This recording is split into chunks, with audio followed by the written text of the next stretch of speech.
하나님 아버지 2021년 5월 25일 가정예배를 주님 앞에 올려드립니다.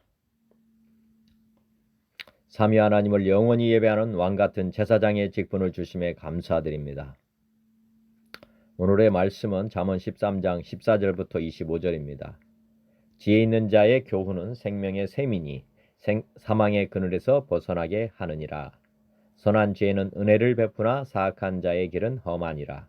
무릇 슬기로운 자는 지식으로 행하거니와 미련한 자는 자기의 미련한 것을 나타내느니라. 악한 사자는 재앙에 빠져도 충성된 사신은 양약이 되느니라. 훈계를 저버리는 자에게는 궁핍과 수욕이 이르거니와 경계를 받는 자는 존영을 받느니라. 소원을 성취하면 마음에 달아도 미련한 자는 악에서 떠나기를 싫어하느니라. 지혜로운 자가 동행하면 지혜를 얻고 미련한 자와 사귀면 해를 받느니라. 재앙은 죄인을 따르고 선한 보응은 의인에게 이르느니라. 선인은 그 산업을 자자손손에게 끼쳐도 죄인의 재물은 의인을 위하여 쌓이느니라. 가난한 자는 발을 경작함으로 양식이 많아지거니와 불의로 말미암아 가산을 탕진하는 자가 있느니라. 매를 아끼는 자는 그의 자식을 미워함이라. 자식을 사랑하는 자는 근실이 징계하느니라. 의인은 포식하여도 악인의 배는 줄이느니라. 다시 한번 봉독합니다. 지혜 있는 자의 교훈은 생명의 샘이니 사망의 그늘에서 벗어나게 하느니라. 선한 지혜는 은혜를 베푸나 사악한 자의 길은 험하니라. 무릇 슬기로운 자는 지식을 행하거니와 미련한 자는 자기의 미련한 것을 나타내느니라. 악한 사자는 재앙에 빠져도 충성된 사신은 양약이 되느니라. 훈계를 저버리는 자에게는 궁핍과 수욕이 이르거니와 경계를 받는 자는 존영을 받느니라. 소원을 성취하면 마음에 달아도 미련한 자는 악에서 떠나기를 싫어하느니라. 지혜로운 자와 동행하면 지혜를 얻고 미련한 자와 사귀면 해를 받느니라.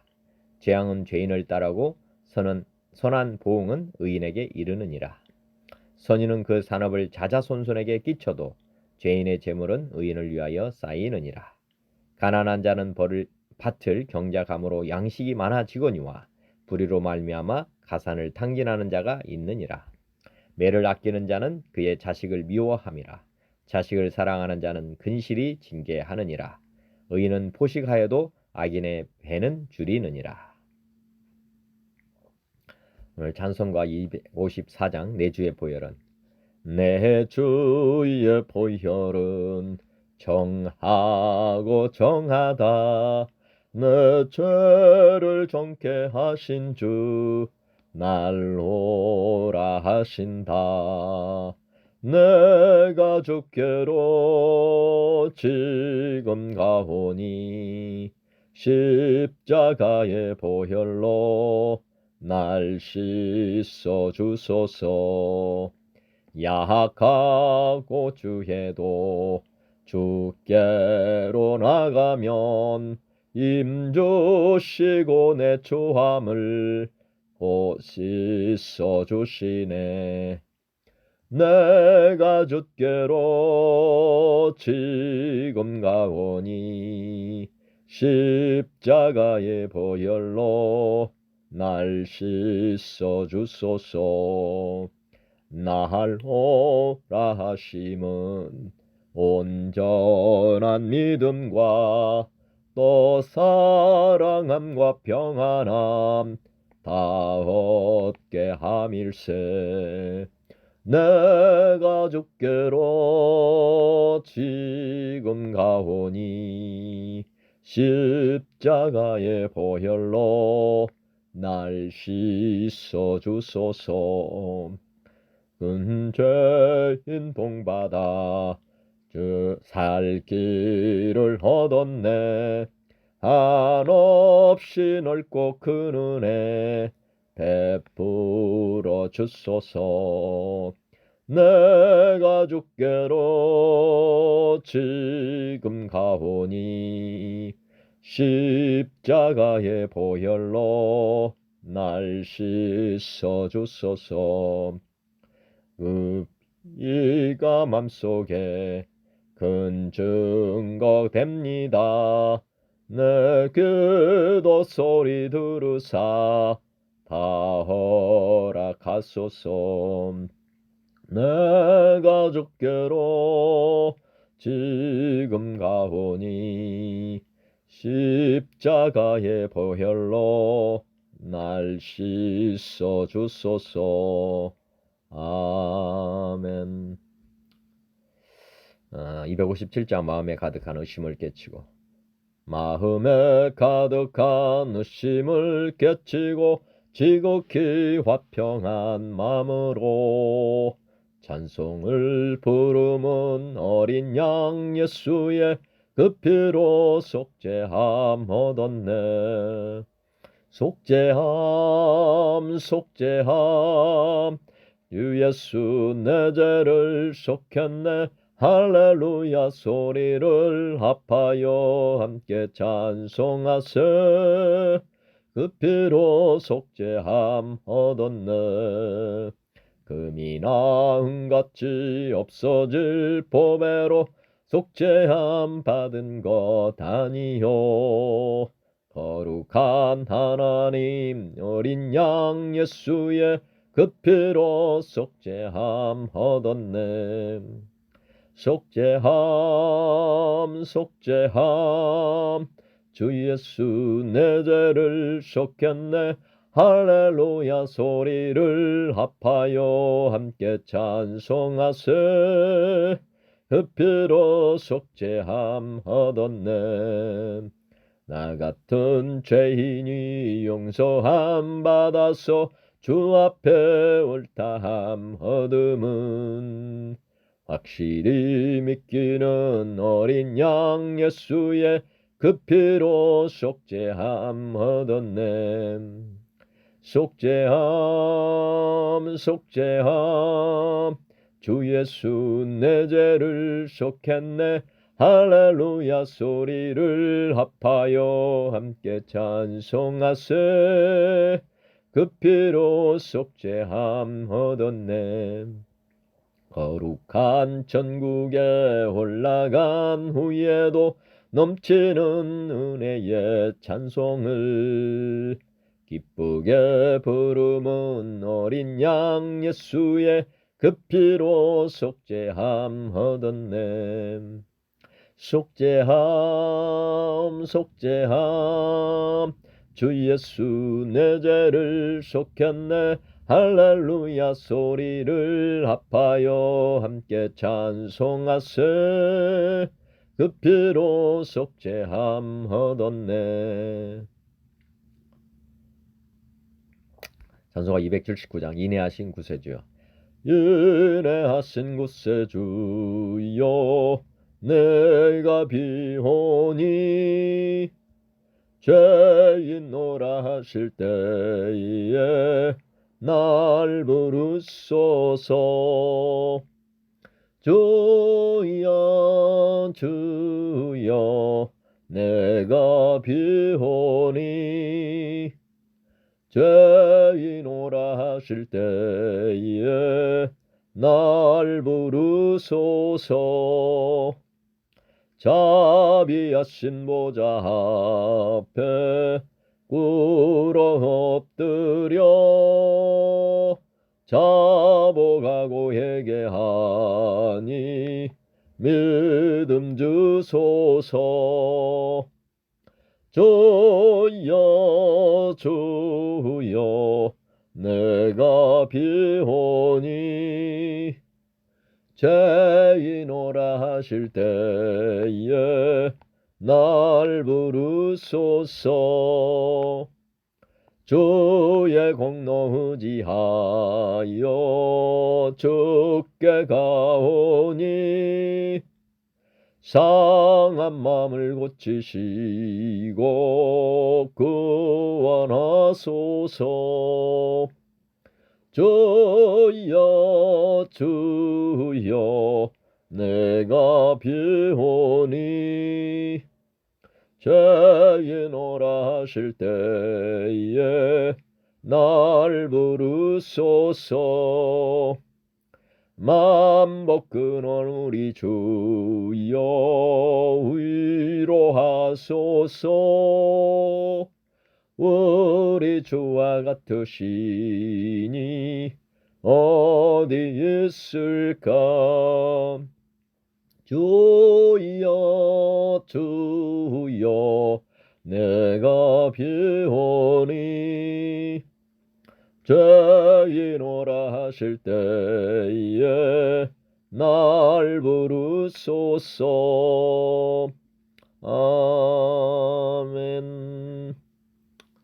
280장 천부여 의지없소서.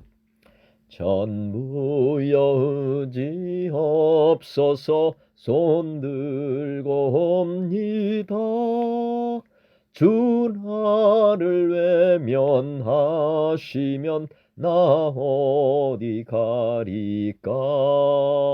내 죄를 씻기 위하여 피 흘려 주시니 곧 회개하는 마음으로 주 앞에 옵니다.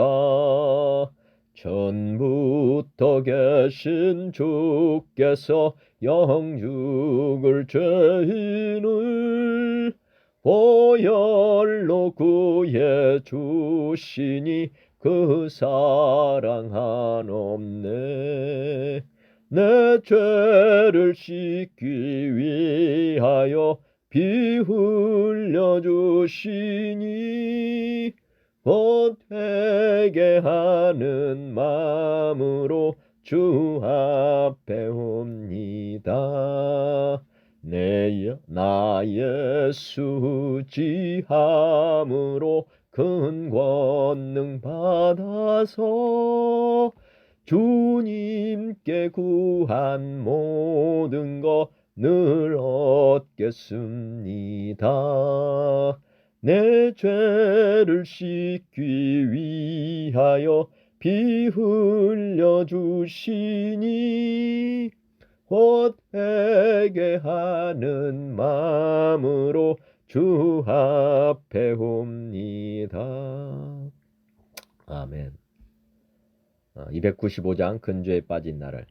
근죄에 빠진 나를 주 예수 건지사 그 넓은 품에 다시 품으신 은혜는 저 바다보다 깊고 저 하늘보다 높다. 그 사랑 영원토록 나 찬송하리라. 날로 더욱 귀하다. 날로 더욱 귀하다. 한이 없이 넓은 우리 주의 사랑 날로 더욱 귀하다. 옛날에 유대 땅에 주 예수 다닐 때 그 은혜 받으려고 큰 무리 모였네. 눈 먼 자 병든 자를 다 고쳐주셨으니 나 같은 죄인까지 그 은혜 받도다. 날로 더욱 귀하다. 날로 더욱 귀하다. 한이 없이 넓은 우리 주의 사랑 날로 더욱 귀하다. 주 크신 사랑으로 만 백성 위하여 그 십자가의 고난 다 받으셨으니 그 속죄 받는 성도 큰 소리 함께 높여 온 천지 울리도록 주 찬송하도록 하리라. 날로 더욱 귀하다. 날로 더욱 귀하다. 한이 없이 넓은 우리 주의 사랑 날로 더욱 귀하다. 아멘. 305장 나 같은 죄인 살리신. 나 같은 죄인 살리신 주네 놀라워. 이런 잃었던 생명 찾았고 광명을 얻었네. 근죄하게서 건지신 주 은혜 고마워. 나 처음 믿은 그 시간 귀하고 귀하다.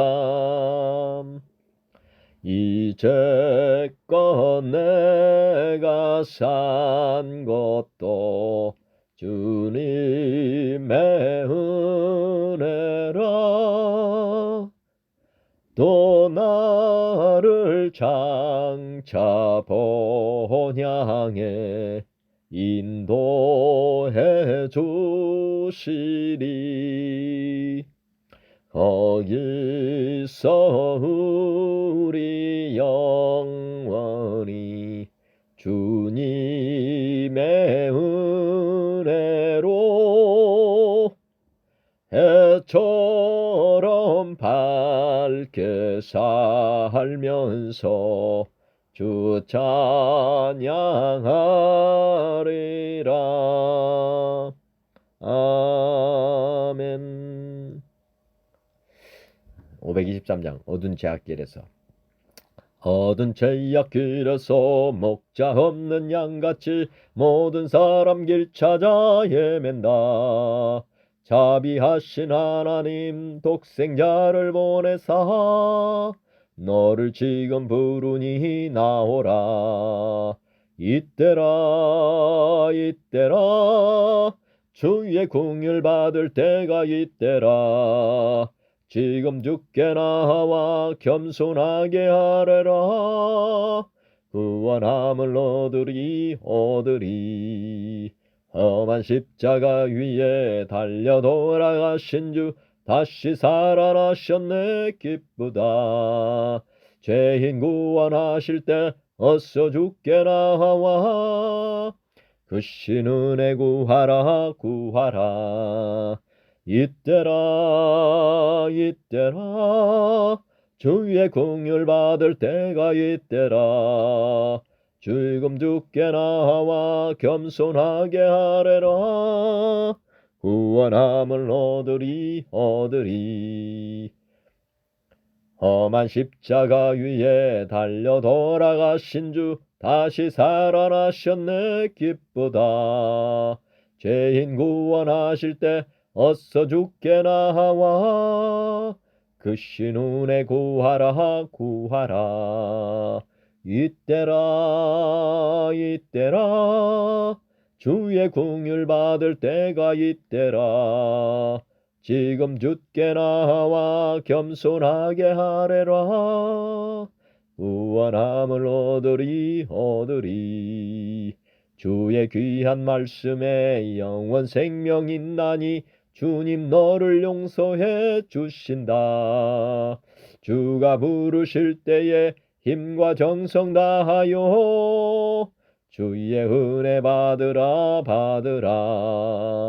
이때라 주의 긍휼 받을 때가 이때라.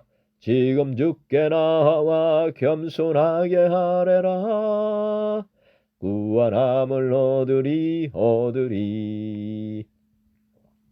주의 귀한 말씀에 영원 생명 있나니 주님 너를 용서해 주신다. 주가 부르실 때에 힘과 정성 다하여 주의 은혜 받으라. 이때라 주의 긍휼 받을 때가 이때라. 지금 주께 나와 겸손하게 하래라. 구원함을 얻으리. 세월 빨리 흐르고 세상 친구 가는데 너의 영혼 오늘 밤 떠나도 주의 구원 받으면 천국에서 영원히 주와 함께 살리라. 이때라 이때라 주의 긍휼 받을 때가 이때라. 지금 주께 나와 겸손하게 아뢰라. 구원함을 얻으리. 아멘. 어제 말씀 봉독하고 오늘 말씀 나누겠습니다. 잠언 13장 1절부터 13절 어제의 말씀입니다. 지혜로운 아들은 아비의 훈계를 들으나 거만한 자는 꾸지람을 즐겨 듣지 아니하느니라. 사람은 입의 열매로 인하여 복록을 누리거니와 마음이 괴사한 자는 강포를 당하느니라. 입을 지키는 자는 자기의 생명을 보존하나 입술을 크게 벌리는 자에게는 멸망이 오느니라. 게으른 자는 마음으로 원하여도 얻지 못하나 부지런한 자의 마음은 풍족함을 얻느니라. 의인은 거짓말을 미워하나 악인은 행위가 흉악하여 부끄러운 데에 이르느니라. 공의는 행실이 정직한 자를 보호하고 악은 죄인을 패망하게 하느니라. 스스로 부한 채하여도 아무것도 없는 자가 있고 스스로 가난한 채하여도 재물이 많은 자가 있느니라. 사람의 재물이 자기 생명의 속전일 수 있으나 가난한 자는 협박을 받을 일이 없느니라. 의인의 빛은 환하게 빛나고 악인의 등불은 꺼지느니라. 교만에서는 다툼만 일어날 뿐이라 권면을 듣는 자는 지혜가 있느니라. 망령되이 얻은 재물은 줄어가고 손으로 모은 것은 늘어가느니라. 소망이 더디 이루어지면 그것이 마음을 상하게 하거니와 소원이 이루어지는 것은 곧 생명나무니라. 말씀을 멸시하는 자는 자기에게 패망을 이루고 계명을 두려워하는 자는 상을 받느니라. 오늘의 말씀 나누겠습니다. 14절 지혜 있는 자의 교훈은 생명의 샘이니 사망의 그늘에서 벗어나게 하느니라. 지혜 있는 자의 교훈은 생명의 샘이다. 사망의 그늘에서 벗어나게 한다. 이 땅에 지혜 있는 자 대표적인 분이 예수 그리스도입니다. 예수 그리스도의 말씀은 생명의 샘이다. 그래서 사망의 그물에서 벗어나게 한다. 사망에서 우리를 벗어나게 하실 수 있는 분이시다. 그렇게 보시면 맞을 것 같고요. 여하튼 하나님의 말씀으로 교훈을 하는 것은 우리를 사망에서 벗어나게 해 주신다. 하나님의 말씀이 우리의 생명의 샘이다. 이렇게 보셔도 틀리지 않습니다. 그래서 하나님 말씀을 매일 우리가 묵상하면서 사는 사람은 사망의 그물에 걸리지 않는다. 15절 선한 지혜는 은혜를 베푸나 사악한 자의 길은 험하니라. 마찬가지입니다. 선한 지혜. 하나님의 말씀에는 예수 그리스도는 은혜와 진리이시잖아요. 은혜와 진리. 하나님의 말씀 안에는 은혜가 있다. 그렇지만 사악한 자의 길은 은혜가 없다. 이게 말씀이 맞는 거죠. 하여튼 험난하다 그 말입니다. 하나님 말씀을 믿지 않고 살은 길은 계속해서 어떻게 보면 고난의 연속이다. 이렇게 보시면 될 것 같고요. 또 영적으로 한번 또 생각을 해보시면 예를 들어서 매년 여름이 되면 이게 뭐 태풍이 오고 뭐 이렇게 계속 옵니다. 이게 해마다 태풍이 계속 오는 이유를 한번 또 생각해 보시면 태풍이나 뭐 파도 바다가 이제 파도가 없이 잔잔하면 그 바다도 사실은 썩잖아요. 그러니까 태풍이나 이런 파도가 크게 일어나면서 이제 그 아래에 있던 물을 확 뒤집잖아요. 그런 거는 어떻게 보면 이제 바다를 살리기 위해서 이렇게 자연 현상입니다. 그리고 이제 환경이라고 하는 것이 이렇게 자연 환경도 이렇게 썩지 않도록 하기 위해서는 이런 큰 시련이 반드시 필요한 것입니다. 우리가 예수님을 믿는다고 해서 우리 환경이 바뀌는 것은 아닙니다. 저도 마찬가지였고 제가 예전에 예수님 믿을 때 제가 굉장히 어려운 위치에 있었는데 어려운 환경 가운데서 예수님을 만났습니다. 근데 예수님 믿고 나서 환경은 안 달라졌는데 제가 거듭나고 제가 예수님을 경험하면서 제가 변해버렸습니다. 제가 그러니까 환경은 안 변했는데 제가 변하니까 이 세상에 정말 행복한 그런 삶이 제가 돼버린 것입니다. 이게 굉장한 거죠. 사실은 그래서 예수님 믿는다고 하든 믿지 않는 사람이든 환경은 계속해서 우리가 이제 시련, 고난 이것은 계속 온다는 거죠. 뭐 사악한 자에게만 이런 고난이 계속 온다는 것이 아니고 믿는 사람에게도 똑같은 고난이 올 수 있습니다. 뭐 재물의 어려움이라든지 건강의 어려움이라든지 뭐 여러 가지 어려움이 직장에서도 마찬가지입니다. 그런 것이 올 수 있습니다. 뭐 예수님 믿기 때문에 뭐 아무런 일이 안 일어난다 이게 아니고 똑같은 환경 가운데 살기 때문에 그런 환경에서 이런 일어나는 일들은 똑같이 일어나는데 문제는 뭐냐면 하여튼 방법이 달라지는 거죠. 내가 바뀌어서 이제 가는 거니까 예를 들어서 파도를 타버리는 것. 파도 타기를 하면 되잖아요. 파도를 무서워할 게 아니고 파도를 타면 되는 거거든요. 사실은. 그래서 파도 타기 하는 사람, 윈드 서핑 하는 사람들은 오히려 작은 파도보다는 큰 파도를 이렇게 기다리는 우리도 이제 믿음을 가졌을 때 사실은 하나님이 은혜를 베푸셔 가지고 이 파도를 탈 수 있게 능력을 부어 주신다는 거죠. 능력을. 우리 하나님이 그 탈 수 있는 능력을 주시기 때문에 우리가 이 능력을 가지고 이게 극복해 가니까 그렇지 않고 이제 믿지 않는 사람은 자기 힘으로 이걸 극복해 가려고 하니까 얼마나 고되고 힘듭니까? 그렇지만 우리 안에는 하나님이 계시고 또 하나님의 능력으로 이런 환경을 헤쳐나갈 수 있도록 그러니까 고아와 또 양자된 사람의 차이라고 또 보면 됩니다. 믿지 않는 사람은 고아로 지금 계속 살아가니까 자기가 무거운 짐을 지고 가는 것이고 예수님을 믿는 사람은 주인이 바뀌면서 양자가 되면서 아버지의 도움으로 이 세상을 헤쳐가기 때문에 쉽게 말하면 험난하지 않죠. 오히려 은혜 가운데서 즐기면서 간다는 거죠. 그러니까 믿는 자와 믿지 않는 자는 이 정도의 차이가 있습니다. 그리고 쉽게 비교하면 믿지 않는 사람은 수레를 끌고 가는 거다 이렇게 보시면 되고 믿는 사람은 자동차로 간다. 즉 기름과 엔진이 있어서 달려가는 거죠. 그것이 이제 예수님을 마음의 주인으로 모신 사람들, 하나님의 능력으로 사는 사람들의 그 사람과 믿지 않는 사람, 자기 힘으로 가는 사람, 수레 끌고 가는 그런 사람들로 한번 비춰보시면 15절 말씀은 쉽게 이해될 거로 봅니다. 16절 무릇 슬기로운 자는 지식으로 행하거니와 미련한 자는 자기의 미련한 것을 나타낸다. 뭐 마찬가지입니다. 무릇 슬기로운 자는 하나님을 믿는 사람은 하나님의 말씀, 지혜, 지식으로 행한다.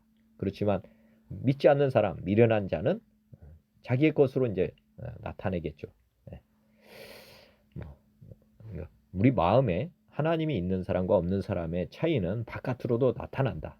이렇게 보시면 됩니다. 그래서 예수님께서 이 땅에 오셔가지고 이렇게 사역하실 때 예수님께 나오는 사람들의 그 행동을 보고 그 사람의 믿음을 받습니다. 왜냐하면 행동 안에 그 사람 마음에 무엇이 있는가가 나타나기 때문에 어제도 말씀드리지만 마음 안에 있는 것이 바깥으로 나오는 것입니다. 그래서 말로도 나오고 말로도 보이고 그다음에 행동으로도 같이 보이니까 예수님은 그래서 믿음이 있다 없다라고 하지 않으시고 믿음이 크다 작다 이렇게 말씀을 했습니다. 백부장의 믿음을 보고 내 믿음이 크다 이렇게 했고 그다음에 제자들 보고는 이 아이 믿음이 작은 자들아 이렇게 말을 했던 이유는 그 마음 가운데 하나님을 어떻게 예수님을 누구로 봤느냐가 바깥으로 나왔다는 거죠. 그러니까 예수님의 제자들은 마지막에 십자가 앞에서 다 도망갔죠. 믿음이 작은 자였습니다. 마지막까지도 작은 자였어요. 우리가 위로받을 수 있는 것은 예수님의 이적과 기적을 가까이서 본 사람들조차도 사실은 예수님을 하나님으로 보지 않고 선지자 정도로 같다는 거죠.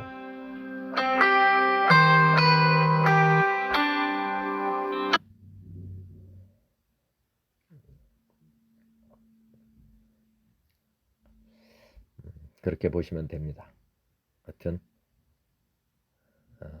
여하튼 마음에 있는 것이 나타난다. 미련한 사람, 믿지 않는 사람은 미련한 것이 바깥으로 나온다. 이렇게 보시면 되겠습니다. 악한 사자는 재앙에 빠져도 충성된 사신은 양약이 되느니라. 악한 사자는 재앙에 빠져도 지금 보면 뭐 악한 사자가 뭐 마귀 이렇게 보면 됩니다. 마귀는 재앙에 빠진다. 뭐 마귀는 나중에 계시록에 보면 무저갱으로 들어가잖아요. 근데 충성된 사신 뭐 이거는 천사라고 보면 됩니다. 양약이 된다. 천사는 믿는 자를 돕는 사람이잖아요. 그러니까 양약, 보약과 같은 존재다. 뭐 이렇게 봐도 틀리지 않습니다. 뭐 악한 사자, 뭐 구약에서는 이제 뭐 마귀, 뭐 천사 얘기는 잘 안 나오지만은 하여튼 악한 사자라고 하면 아까 듯이 뭐 악을 도모하는 사람들, 악인의 친구들, 뭐 그런 사람들은 같이 재앙에 빠진다. 반대로 또 충성된 사신, 또 믿는 사람들끼리는 서로 협력해서 선을 이루어 가니까 믿는 사람들끼리는 어떻게 보면 서로 도움이 된다. 뭐 이런 말씀도 됩니다. 그래서 믿음의 공동체가 굉장히 중요하죠. 믿지 않는 사람의 공동체는 하여튼 뭐 악을 도모하는 거고, 믿는 사람의 공동체는 서로를 잘 협력해서 또 협조하고 서로 돕고 뭐 이런 관계라는 거고. 그래서 하나님을 잘 섬기는 위해서는 공동체를 잘 만날 필요도 있습니다. 그게 교회죠. 교회가 이제 요즘 많이 변형이 됐지만은 여하튼 초대교회와 같은 공동체가 필요하다는 거죠. 어려울 때 서로 나누고 또 잘 되면 서로 기뻐하고 안 될 땐 서로 기도하는 그런 공동체가 우리가 회복됐으면 하는 간절한 마음이 있습니다. 18절 훈계를 저버리는 자에게는 궁핍과 수욕이 이르거니와. 뭐 어제도 말씀했습니다. 교만한 자는 훈계를 뭐 권면 뭐 이런 것들을 받아들이지 않잖아요. 훈계를 저버리는 자에게는 궁핍과 수욕이 이른다. 교만한 자는 나중에 이런 치욕을 받습니다. 그렇지만 훈계나 권면을 잘 받는 사람, 그 경계를 받는 자는 영광을 존영을 받는다. 존영. 쉽게 말하면 더 큰 일을 하는 사람으로 변형된다. 큰 그릇이 된다. 어제도 말씀드렸습니다. 자기 자아를 깨트리는 것이 굉장히 중요합니다. 깨트리는 것이 이제 사람들의 훈계나 채찍이죠, 사실. 성경 말씀이 또 어쩌면 우리에게는 훈계입니다. 그래서 하나님 말씀을 자꾸 받아들이면 우리는 하나님과 같은 큰 마음을 가지게 되는 것이고, 훈계나 이런 것들을 저버리는 사람, 받아들이지 않은 사람은 약간 교만한 사람인데 이 사람의 이 상태는 커지질 않죠. 작은 아이로 머물러 버리는 것이죠. 그래서 나중에 보면은 이게 약간씩 교만 자만한 사람들은 나중에 뭐 지금 대표적인 게 뭐 북한의 뭐 김정은이나 김정일 다 욕먹고 있는 거 아닙니까? 사실은 이거를 잘 아시면 됩니다. 훈계 뭐 다른 사람들의 말을 잘 듣는 사람은 너무 뭐 하여튼 끌려가면 안 되겠지만은 여하튼 훈계나 경계 뭐 이런 것들을 잘 받아들이는 사람은 큰 그릇이 되어서 나중에 존경을 받고 높은 자리 또 지도자로 세워집니다. 그래서 실패는 성공의 어머니라고 하잖아요. 마찬가지입니다. 많은 사람들로부터 많은 교훈을 받은 사람은 더 크게 된다. 그걸 잘 받아들이면 더 보약이 된다는 거죠. 19절 소원을 성취하면 마음이 달아도 미련한 자는 악에서 떠나기를 싫어한다. 소원을 성취하면 마음이 달아도 미련한 자는 악에서 떠나기를 싫어한다.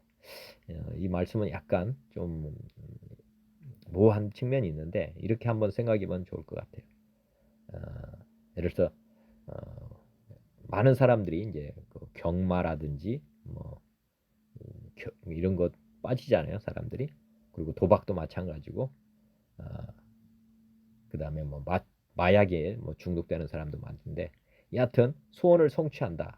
그러면 이제 뭐 어떻게 보면은 돈을 벌기 위해서 그런 환경에 들어갈 수 있습니다. 뭐 도박도 뭐 처음에는 즐거움으로 할 수도 있죠. 그래서 뭐 처음에는 딴다고 합니다. 딴다고 돈을 이렇게 이긴다고 할 수 있죠. 그러면 그 자리에서 일어나면 땄을 때 일어나 버리면은 뭐 문제가 없는데 떠나기를 싫어한다. 그 자리에 계속 머무르면 결국에는 인생을 탕진하고 맙니다. 그러니까 마귀에 어떻게 보면 빠질 수 있습니다. 그때 바로 회개하고 나오면 좋은데 아까 듯이 술도 한 잔 마시다가 두 잔, 세 잔, 넉 잔 이렇게 하다 보면 술에 어떻게 보면 중독이 돼 버리잖아요. 네. 그래서 마음의 소원을 성취하면 어떻게 보면 쾌락을 맛보고 근데 그 쾌락을 떠나야 되는데 그런 이 땅의 것들을 인본주의적인 즐거움에서 떠나야지 어떻게 보면 영원한 기쁨을 얻게 되는데 미련한 자는 그 악에서 거기에서 떠나질 않는다. 그러니까 술을 버려야 되고 이 땅의 것들은 다 어떤 때 어느 순간 되면 다 내려놔야 되거든요. 그래야 영원한 즐거움을 맛볼 수가 있습니다. 그리고 건강해지고 그런데 그걸 떠나기를 싫어한다. 끊기를 싫어하면 나중에 문제가 된다. 그럼 마귀들은 사실 그렇게 해서 죽이는 것입니다. 우리에게 저번에도 말씀드렸지만 우리 술 친구는 사실은 엄격하게 따지면은 아주 나쁜 친구입니다. 사실 술을 서로 권해가지고 술은 나쁜 거잖아요. 근데 상대한테 계속 이렇게 술 친구는 서로 어떻게 보면 서서히 서로 죽이는 것입니다. 이걸 알아야 됩니다. 그래서 서로 나중에 보면은 뭐 저희 아버님도 사실 술 좋아하셔가지고 많이 드셨는데 나중에 보면 저희 아버님의 친구분들은 다 같은 연대에 거의 다 돌아가셨어요. 이유도 뭐 보면 다 똑같습니다. 간암 뭐 이렇게. 이게 정말 우리 아버님 마지막에 그래도 구원 받으셔가지고 다행인데 정말 미련한 거죠. 몸이 약하고 또 어렵고 힘든데도 불구하고 그런 데서 떠나지 못하는 걸 보면 참 안타깝습니다. 떠날 수 있는 길은 다른 게 아닙니다. 구약의 결론은 예수님을 주인으로 믿지 않으면 우리는 미련한 자로서 그냥 사망으로 끝나게 되어 있는 상황이다. 그렇게 보시면 됩니다. 미련한 자가 변할 수 있는 방법은 마음의 주인을 주인으로 바꾸는 것입니다. 예수님으로 하나님으로 바꾸어 가는 것. 이 외에는 방법이 없다. 이게 구약의 결론이라는 것. 20절 지혜로운 자와 동행하면 지혜를 얻고 미련한 자와 사귀면 해를 받는다. 뭐 당연하죠. 지혜로운 자와 동행하면 지혜를 얻고 미련한 자와 사귀면 아까 지금 뭐 똑같은 거죠. 여하튼 우리가 누구와 동행해야 되느냐. 그런데 구약에서는 다 죄인이에요. 사실은 지혜로운 자가 거의 없다고 보시면 됩니다. 그런데 신약에서 우리와 동행하시는 분이 누구냐? 예수님을 주인으로 모시는 순간부터 사실은 가장 지혜로운 분, 가장 의로우신 분, 그분을 우리 안에 주인으로 딱 모시기 때문에 이제는 주님과 동행하는 사람들입니다. 그래서 주님으로부터 은혜를 얻고 생명을 얻고 모든 것을 다 얻는 것이다. 그러니까 구약의 백성들이 예수님 오시기를 얼마나 학수고대했습니까? 이유는 당연합니다. 아무도 없어요. 지혜로운 사람이. 그렇기 때문에 다 어리석은 미련한 그런 사람들만 막 세상에 퍼져 있는 거거든요. 사실. 그러니까 뭐 소망이 있습니까? 없죠. 그렇지만 신약은 정말 저는 너무나 행복한 시대에 태어났다. 감사드립니다. 우리 예수님을 믿고 사는 것 이것보다 더 정말 말씀드렸잖아요. 땡 잡았다. 제가 우리가 바둑 도박판에서 제가 장땡을 잡았다고. 이 땅은 지금 도박판이나 똑같습니다. 경쟁 사회. 그런데 제가 30에 제가 예수님을 나의 주, 나의 하나님으로 탁 붙잡고 무조건 이기는 패, 무조건 이기는 패를 제가 30에 붙잡고 나서는 제가 주님과 지금도 동행하기 때문에 직장에서 하는 일이나 그 다음에 지금 현재 살아갈 때 평안합니다. 누구와 동행하느냐? 제가 주님과 동행하는데 주님이 주시는 지혜, 주님이 주시는 능력 그걸로 다 하니까 뭐 두려울 게 뭐가 있고 염려가 뭐가 있습니까? 사실 제가 지금도 고백드리지만은 저같이 평안하고 기쁨이 있는 사람이 있을까? 여러분들도 우리 주님과 이렇게 동행하는 게 얼마나 큰 축복인지를 생각해 보시면 좋겠습니다. 주님을 믿지 않으면 정말 미련한 자와 사귀는 거거든요. 이 세상은. 그러니까 무조건 피해를 받는 것입니다. 재앙은 죄인을 따르고 선한 보응은 의인에게 이른다. 당연하죠, 이것도. 죄인에게는 재앙이 항상 오는 것입니다. 왜 그러겠습니까? 마귀의 지배를 받고 있기 때문에 재앙은 항상 그들과 친구입니다. 말씀드렸지만은 자기가 악순환에 빠져 있다는 걸 잘 몰라요. 예수님 믿지 않고 사는 것이 악순환의 삶이거든요. 살아가는 만큼 죄가 쌓입니다. 살아가는 만큼 어떻게 보면 힘이 더 들게 되어 있습니다. 그렇지 않겠습니까? 예를 들어서 인생 살아가는 것이 꼭 산에 올라가는 거거든요. 나이가 들수록 높은 고지로 올라가려면 더 힘들잖아요. 왜냐하면 내가 무거운 짐을 지고 계속 가는데 세월이 가는 것만큼 죄짐이 쌓이는 거거든요. 이 세상에서 가장 무거운 짐이 죄짐인데 우리가 인생 사는 기간 동안 그 죄가, 그래서 이제 뭐 성철스님인가요? 저는 뭐 그 책을 보지는 않았지만 그분이 했다는 말씀이 뭐예요? 내 죄가 숨이 산만하다. 그분이 그렇게 돌을 닦았는데 결국에는 그분이 산 인생을 자기의 죄를 돌이켜 보니까 죄가 뭐 계속해서 쌓이니까 탕감을 받은 적이 없잖아요. 우리 예수님 믿는 사람은 회개하면 탕감을 받으니까. 근데 믿지 않는 사람들은 그 죄짐에 눌려서 있다는 거죠. 이 생각을 늘 해보실 필요가 있습니다. 그다음에 믿는 사람은 선한 보응을 받는다. 마음이 평안하다 그 말입니다. 마음이 평안하다. 그리고 무거운 짐을 다 주님께서 짊어져 주셨기 때문에 우리는 정말 가벼운 멍에를 지고 가는 인생들이다. 앞에서 말씀드렸지만은 믿지 않는 사람은 손수레를 끌고 인생을 간다는 것. 그것도 짐이 계속 늘어나면서. 그렇지만 믿는 사람은 마음의 주인이 주님이 되면서 자동차 인생이 된다. 하나님의 은혜로 살아가는 그런 사람들. 그러니까 뭐 선한 보응이죠. 살면 살수록 우리는 더 가쁘게 사는 거죠. 가볍게 사는 거고. 왜?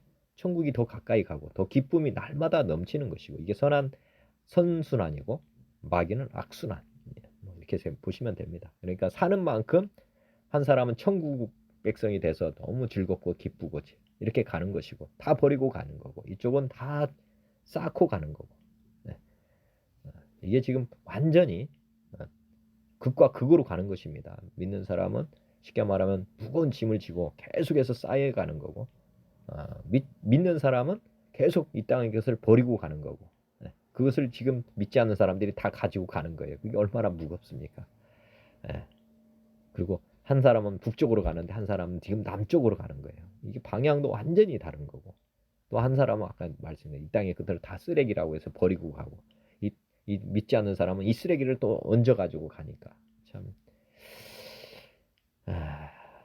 그러니까 이 땅의 것들 많이 가진 거 쓰레기라고 하는 것도 생각해 보시면 됩니다. 이 땅의 모든 것들은 쓰레기예요. 죽을 때 갈 때 아무것도 못 갖고 가는 것이고 우리 믿는 사람은 오직 주님만 붙잡고 가는 것이니까 행복한 거죠. 그리고 천국까지 또 길이 나 있으니까. 22절 선인은 그 산업을 자자손손에게 끼쳐도 죄인의 재물은 의인을 위하여 쌓이느니라. 이것도 마찬가지입니다. 아까 우리가 의인은 계속 버리고 간 거고 죄인들은 그냥 팍 쌓잖아요. 근데 중요한 것은 갈 때 쉽게 말하면 죽음을 맞이할 때 하나도 가져간 게 없어요. 그냥 쌓여 있습니다. 그 사람들은 모으는 즐거움으로 가는 거고 아까 의인은 막 버리고 간다 그랬잖아요. 이거 버린다는 개념이 어떻게 보면 나눈다는 개념입니다. 나눈다는 개념. 그리고 아까 죄인이 남겨놓고 간 게 누구 거가 되냐면 나중에 또 의인이 그걸 갖다가 또 나눠주는 거예요. 참 이것도 한번 잘 생각해 보시면 이 하나님의 이 섭리라고 하는 게 정말 놀랍습니다. 쉽게 말하면 의인들은 쓰는 재미로 사는 것이고 죄인들은 모으는 재미로 사는 것이다. 이렇게 또 볼 수가 있습니다. 그래서 많은 사람들이 사실은 이 모으는 게 즐거움인데 하나님이 그렇게 구조적으로 해놨다는 거죠. 하나님을 믿지 않는 사람들은 밑 빠진 독이에요. 자기 그릇이. 그래서 아무리 집어넣어도 차지를 않는 거예요. 밑이 빠져 있기 때문에. 그래서 계속 모으는 거죠. 예, 만족해야만 이걸 나눌 수가 있는데 밑 빠진 독이다 보니까 돈을 아무리 집어넣어도 이게 차지 않고 또 육신의 정욕, 안목의 정욕, 이생의 자랑 다 집어넣어도 이게 밑 빠진 독이다 보니까 자족하는 마음이 없습니다. 할 수가 없어요. 밑이 빠져 있기 때문에. 그렇지만 믿는 사람은 밑 빠진 독이었는데 거기에 예수님, 하나님이 확 들어오니까 하나님이 들어오면 종재기가 확 깨진다 그랬잖아요. 우리 종재기거든요. 하나님이 딱 들어오면서 확 깨지면서 자아가 무너지고 그러면서 뭐 방언도 터지고 하는데 여하튼 하나님이 우리 안에 딱 들어오는 순간 우리 그릇이 꽉 차니까 뭘 집어넣어도 넘쳐버립니다. 그래서 넘치니까 베풀고 쓰고 하는 거예요. 사실은 이게 이제 하나님을 모신 사람은 모든 것이 감사가 됩니다. 모든 것이 감사가 될 수 있어요. 왜냐? 밑이 꽉 차면 배가 부르면 더 이상 먹지를 못하는 거와 똑같습니다. 하나님이 들어온 사람은 이 세상까지 들어갈 공간이 없습니다. 그래서 우리가 베풀면서 나누면서 이렇게 사는 거예요. 우리가 하려고 하는 게 아니라 그게 은혜입니다. 하나님이 들어온 게 은혜예요. 딱 오시면은 우리가 넘쳐가지고 조그만 것도 다 나눌 수 있는 그런 사람으로 변해야 됩니다. 그게 초대교회에 있었던 일이에요.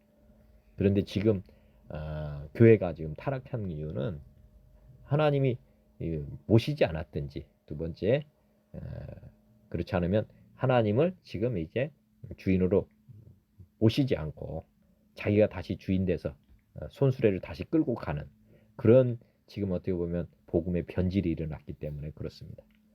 우리의 믿음이 지금 문제가 생겼다는 거예요. 하나님만 붙잡고 가야 되는데 하나님과 재물을 겸하여 섬기는 그런 상황이 지금 벌어졌기 때문에 지금 이 교회가 욕먹고 있고 성도들이 욕을 먹고 있는 것입니다. 하나님만 믿고 살아야 되는데 그게 지금 회개가 꼭 필요하다 이렇게 보시면 될 것 같고요. 매를 아끼는 자는 그의 자식을 미워함이라 자식을 사랑하는 자는 근실이 징계하느니라. 하나님의 아들, 저도 자식이 있지만은 자식을 잘 키우기 위해서는 어릴 때는 매를 둘 수밖에 없습니다. 왜냐하면 어릴 때 어떻게 보면은 자기 주관으로 막 가거든요. 이게 죄인의 속성을 가지고 태어나기 때문에. 그런데 뭐 이성적으로 무슨 뭐가 없기 때문에 어릴 때는 꼭 동물과 같아요. 사실은 이 세상에 어떻게 보면 질서라든지 이런 법칙을 지금 모르는 단계이기 때문에 애완용 동물을 데려오면 처음에 먹는 걸로 막 훈련을 하잖아요. 근데 사람은 먹는 걸로 훈련이 아니라 채찍으로밖에 할 수는 없습니다. 그래서 어릴 때는 사랑의 매를 들 수밖에 없는 거고요. 그때 이제 사랑의 매를 들지 않으면은 정말 망나니가 되는 것입니다. 네. 그러면 이제 문제가 커지면서 더 커지는 거거든요. 그래서 매를 아끼는 것이 꼭 사랑이 아니다. 지금은 뭐 매를 들지 못하도록 나라가 법으로 이렇게 하는데 이것은 인본주의에서 나온 것입니다. 하나님의 말씀 안에는 그런 게 없습니다. 반드시 사랑의 매를 댄다. 그리고 지금 우리 하나님도 우리 자녀를 삼았을 때 사랑의 매가 고난입니다. 시련 이런 것들이 계속 우리에게도 오거든요. 하나님은 그냥 우리가 예수님 믿으면 평안하게 막 가는 게 아니에요. 그렇듯이 그 환난, 고난 이것들은 믿는 사람에게는 더 하나님은 더 주신다는 거예요. 왜냐? 하나님만 붙잡고 가도록 하기 위해서라는 거죠. 그래서 사랑하는 자를 근실히 징계한다는 것. 반대로 아까 매를 아끼는 것은 자식을 미워하는 것이다. 자식을 포기하는 거나 똑같다는 것입니다. 그 다음에 의인은 포식하여도 악인의 배는 줄인다. 의인은 포식이라니까 그런 거고 여하튼 의인은 하나님께서는 아무것도 염려하지 말라고 했죠. 그죠? 예수님께서 이 땅에 오셔가지고 아무것도 염려하지 무엇을 먹을까 무엇을 입을까 염려하지 말라고. 그리고 주의 기도 주님의 기도 있잖아요. 거기에 매일 일용할 양식을 주신다. 육신에 사람은 떡으로만 사는 존재가 아니라 하나님의 입으로 나오는 모든 말씀으로 산다. 그래서 예수님은 하나님은 우리에게 영과 혼과 육에 대한 모든 것들을 다 공급해 주시는 아버지이십니다. 그래서 의인은 굶주리지 않는다. 어떻게든지 하나님께서는 먹여주신다. 염려하지 말라고 하시면서 예수님이 무슨 비유를 하셨냐면 공중에 나는 새를 봐라 이렇게 말씀하셨잖아요. 다 먹인다는 거예요. 새들까지 먹이는 하나님께서 우리 아들을 먹이지 않겠냐. 염려하지 마라. 아무것도 염려하지 마라. 그리고 감사 기도해라. 매일 기도. 먹을 거 주시는 하나님이시라는 걸 기도해라. 근데 진짜 육신의 양식뿐만 아니라 영의 양식도 매일 주십니다. 제가 오늘 매일 이렇게 예배 드리는 것도 저희 영의 양식을 지금 공급받는 것입니다. 지금. 그 다음에 악인의 배는 줄인다. 네. 반드시 뭐 악인은 자기가 이제 책임지고 가는 것인데 하나님 믿지 않으면 하나님은 고난 가운데 계속 몰고 가거든요. 그래서 하나님은 아이고 살려주세요. 그래가지고 하나님 찾기를 원합니다. 그런데 끝까지 하나님 안 찾고 가는 것이 이게 기적입니다. 이렇게 줄임에도 악인의 배는 줄이게 돼 있잖아요. 그러면 반드시 회개하면 되거든요. 악인과 의인은 배지장 한 장 차이입니다. 의인이 된 것은 악인의 때에 하나님을 찾은 거고, 뭐 의인 되는 건 그래서 하나님의 은혜로 이렇게 의인이 된 거죠. 사실은 우리가 뭐 노력해서 의인 되는 게 아니고 그때 고난이 왔을 때 하나님을 찾은 것밖에 없습니다. 그때 하나님의 손을 붙잡아 주신 거죠. 그래서 우리가 의인이 된 거거든요. 예수님이 십자가의 그 사랑은 거저 주시는 겁니다. 사실은 모든 사람에게 지금 손을 벌리고 있는 것이고 그 손을 잡는 사람은 그 은혜를 받는 것이고 악인의 배는 계속 줄인다. 같은 고난으로 악인은 사면 초과를 하나님께서 하십니다. 그래가지고 마지막 제가 옛날에 뭐 나눈 얘기인데 공평하신 하나님, 제가 공평하시다. 이게 무슨 뜻이냐면 하나님을 믿도록 하기 위해서는 하나님은 모든 사람에게 고난을 똑같이 주신다는 거예요. 예를 들어서 어릴 때 부모 잘못 만난다는 거. 이게 고난이거든요. 잘 만난 사람도 있는데 고난. 그때 이제 하나님을 만나는 사람이 있고요. 그다음에 공부하다가 이제 대학교 입시에서 떨어지는 사람이 있어요. 재수생들. 그때도 이제 고난이거든요. 그 사람에게는. 그때 이제 하나님을 만나는 사람. 그다음에 이제 뭐 대학 재수라고 이렇게 고난이죠. 그다음에 취업이 이제 잘 된 사람이 있고 안 되는 사람이 있어요. 그것도 어떻게 보면 고난입니다. 그때 이제 하나님을 만날 수 있는 기간. 그다음에 결혼이 또 안 되는 어떤 사람은 결혼이 쉽게 되는데 어떤 사람은 결혼이 잘 안 되는 거. 이것도 이제 고난이고. 그다음에 자녀도 어떤 사람은 쉽게 얻는데 어떤 사람은 자녀를 안 주는 거예요. 그럴 때 이제 고난이거든요. 그 사람에게. 그다음에 건강. 뭐 이것도 뭐 건강은 뭐 어떤 사람 근데 하여튼 이 건강도 하나님을 만날 수 있는 어떤 기회로 주시는 겁니다. 다. 그래서 고난 없는 사람은 이 땅에 아무도 없습니다. 우리가 가끔씩 뭐 나라 잘못 만났다 그러면 뭐 지금 보면 아프리카의 나라 먹을 것이 없다. 이것도 다 어떻게 보면 이 고난입니다. 근데 그때 이 고난의 때에 하나님은 지금 초청장을 지금 보내는 것입니다. 그때 하나님을 붙잡는 사람. 저같이 저도 30에 엄청나게 어려운 시기였거든요. 그때 하나님의 손을 붙잡은 거예요, 사실. 그래서 제가 구원받은 것입니다. 우리 하나님이 그래서 그때도 지금도 똑같습니다. 하나님 감사하다고. 제가 일찍 이렇게 만나게 된 거 너무 고맙다고. 지금도 고백 드립니다. 그리고 지금 뭐 그때 믿고 나서 시련은 계속 옵니다. 제가 하나님을 믿고 성숙해지는데 하나님은 또 계속해서 자기 부인을 하도록 고난을 계속 허용하십니다. 그것도 제가 이제 감사함으로 받고 있습니다. 왜냐하면 제가 다시 옛사람으로 돌아가려고 하는 그런 관성의 법칙이 있으니까 그것을 계속해서 부인하고 갈 수 있도록 하나님은 끊임없이 주님만 붙잡으라고 하는 그런 어떻게 보면 메시지 그런 하나님의 어떻게 보면 그 섭리가 제게도 계속 오고 있습니다. 그래서 저도 하나님 외에 다른 것 붙잡으려고 하는 그런 욕심이 자꾸 생기고 그런 말을 자꾸 듣는데 그런 것들을 제가 계속 버리고 갑니다. 잡으면 안 되기 때문에 하나님 손을 놓치면 안 되거든요. 그러니까 하나님과 재물, 이 땅의 것은 겸하여서 잡고 갈 수는 없습니다. 그래서 하나님 외에 다른 것이 자꾸 이렇게 툭 넣어주려고 하거든요. 마귀가. 가룟 유다가 이제 마귀 생각을 받아버리는 순간 문제가 터졌잖아요. 우리 하나님 외에 다른 것을 받아들이면 안 된다. 생각해 보시면 좋겠습니다. 오늘 말씀과 관련된 말씀들 한번 나누고 정리하겠습니다. 시편 1장에 복 있는 사람은 악인들의 꾀를 따르지 아니하며 죄인들의 길에 서지 아니하며 오만한 자들의 자리에 앉지 아니하고 오직 여호와의 율법을 즐거워하여 그의 율법을 주야로 묵상하는도다. 복 있는 사람이 누구냐?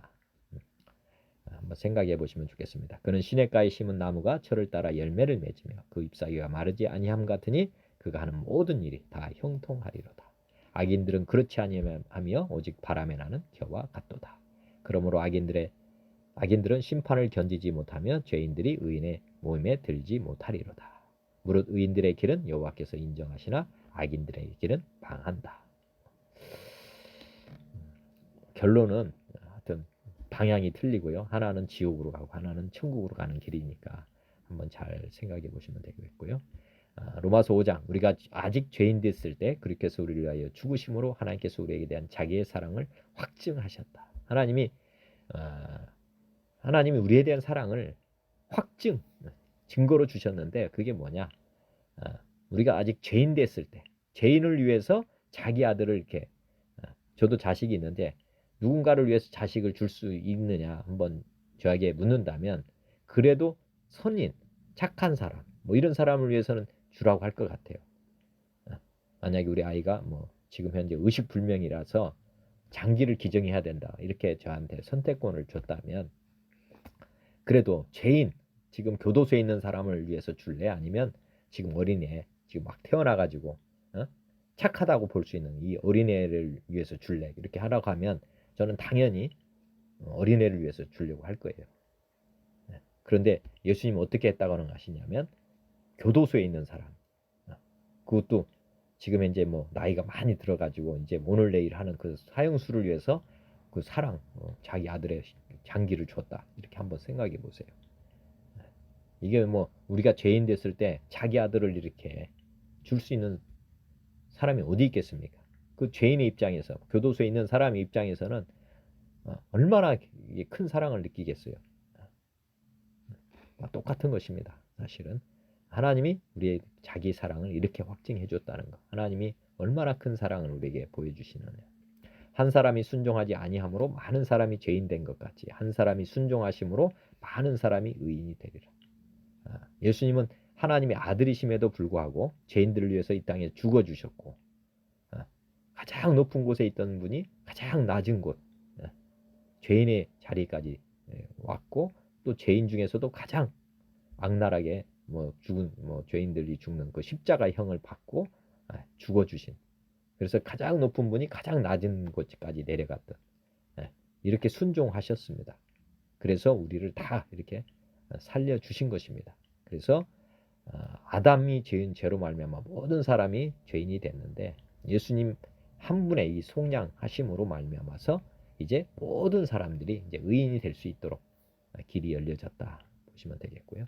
디모데전서 1장 알 것은 이것인 율법은 옳은 사람을 위하여 세운 것이 아니요 오직 불법한 자와 복종하지 아니하는 자와 경건하지 아니한 자와 죄인과 거룩하지 아니한 자와 망령된 자와 아버지를 죽이는 자와 어머니를 죽이는 자와 살인하는 자며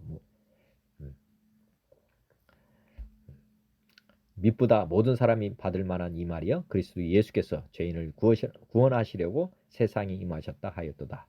죄인 중에 내가 괴수다. 사도 바울이 이렇게 고백했습니다.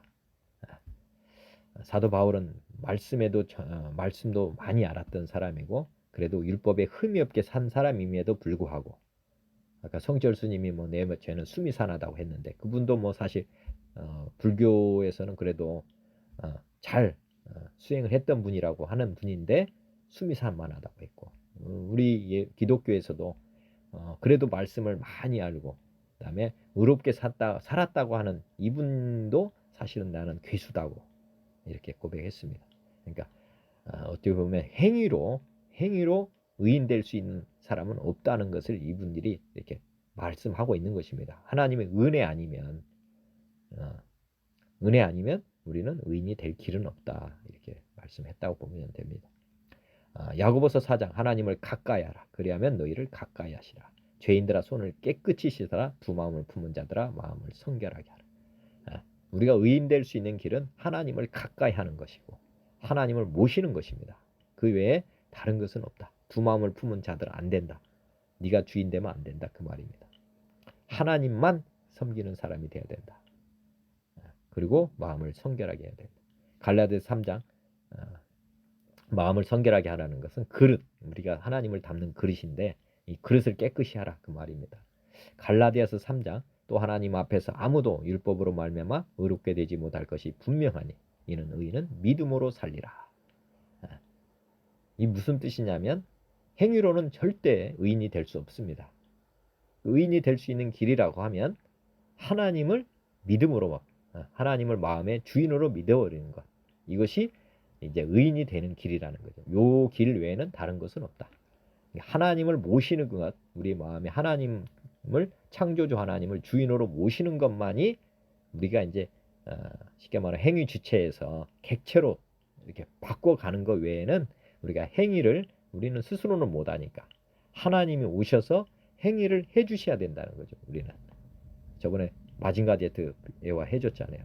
마징가 제트는 사실 잘 만들어져 있지만은 사람이 거기 앉아야만 이게 조종이 됐잖아요. 우리 몸은 사실 하나님이 거하시는 초소로 만들어져 있었습니다. 그런데 하나님이 떠나면서 사실은 죽은 거였거든요.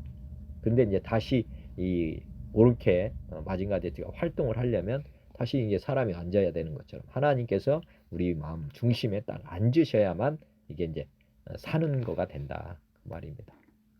히브리서 10장 나의 의인은 믿음으로 말미암아 살리라. 또한 뒤로 물러가면 내 마음이 기뻐하지 아니하리라 하셨느니라.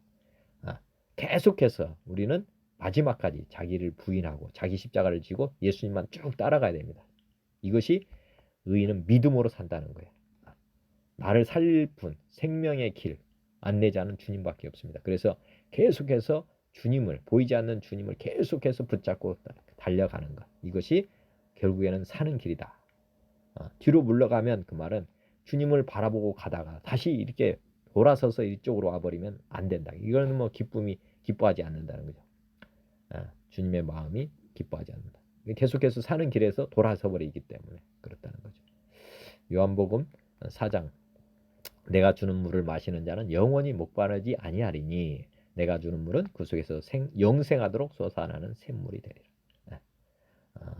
믿지 않는 사람들은 정말 목마름이 있는 것이죠. 왜냐? 자기가 다 우물을 파고 사는 거거든요. 자기 우물이 말라요. 아까 했듯이 그 가뭄이 오면 대부분 그 샘의 근원이 낮은 것들은 다 물이 말라버리거든요. 이 땅의 것들은 인간이 파는 것들은 다 그렇다는 거죠. 그렇지만 영생하도록 사는 샘물은 주님밖에 없습니다. 영생. 우리 주님이 영생이잖아요. 영생한 곳에서 샘물이 나와야 그 샘물이 영원한 거죠. 그러니까 우리 안에 하나님 외에는 생명수가 없다. 이 세상에서 영원히 살 수 있는 길은 생명수 되시는 샘물을 주는 샘물 근원이 우리 주님이시거든요. 그 생명수 근원을 우리에게 주셔서 목마른 자에게 값없이 준다는 거죠. 주님 자체가 생명수 샘물이라는 거죠.